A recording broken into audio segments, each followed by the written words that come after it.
Bonjour à tous, bienvenue sur ma chaîne YouTube Femme du Rêve, mon site web femmedurêve.fr. Je suis Marjolaine, Femme du Rêve est mon nom d'enseignante et de thérapeute.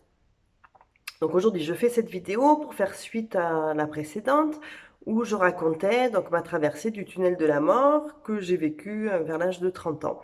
Donc au sortir de ce tunnel de la mort où j'ai revisité toute ma vie, où sur toutes les parois de ce tunnel il y avait entièrement toute ma vie qui m'a été montrée en noir et blanc et que j'ai revécu à ma propre place et à la place des personnes avec qui j'étais en interaction. Donc au sortir de ce tunnel, j'ai été projetée dans un espace que je peux nommer comme étant un hôpital spirituel où certains défunts vont être accueillis pendant un certain temps au moment de leur mort.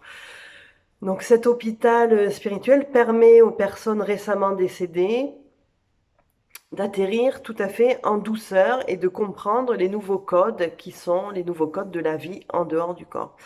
Donc quand on ne pratique pas les sorties hors du corps régulièrement, quand on a des croyances fixes sur comment doit être le grand passage et le moment de la mort, il y a en nous une certaine rigidité.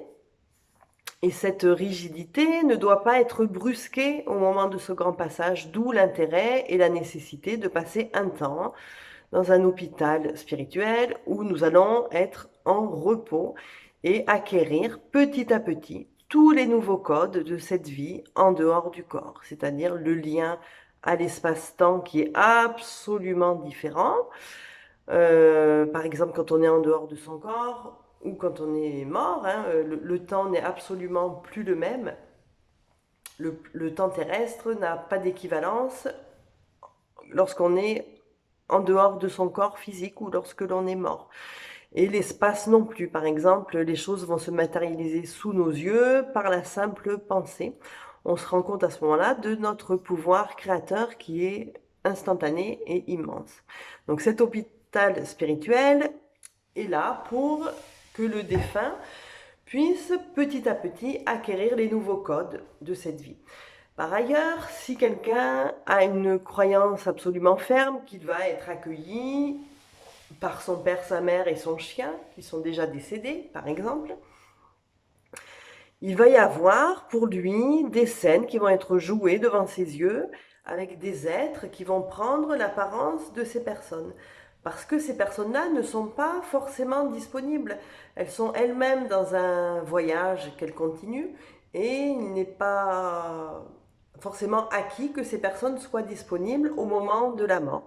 Il y a donc des êtres, des guides, hein, on peut les appeler comme on veut, en tout cas des personnes spirituelles dont c'est le travail de prendre l'aspect de vos croyances afin de vous accueillir selon votre système de croyances et pour que tout se fasse vraiment en douceur et que petit à petit, on explique en fait aux personnes défuntes où elles sont désormais, comment ça se passe pour elles désormais, qu'elles ont quitté la Terre désormais et que voilà, elles font désormais un nouveau voyage.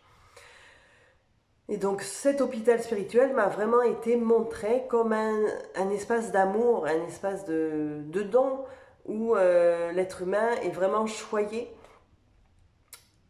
et vraiment soigné dans le sens de soins et de dons pour qu'il puisse prendre ce nouvel état d'être de façon tout à fait positive pour lui.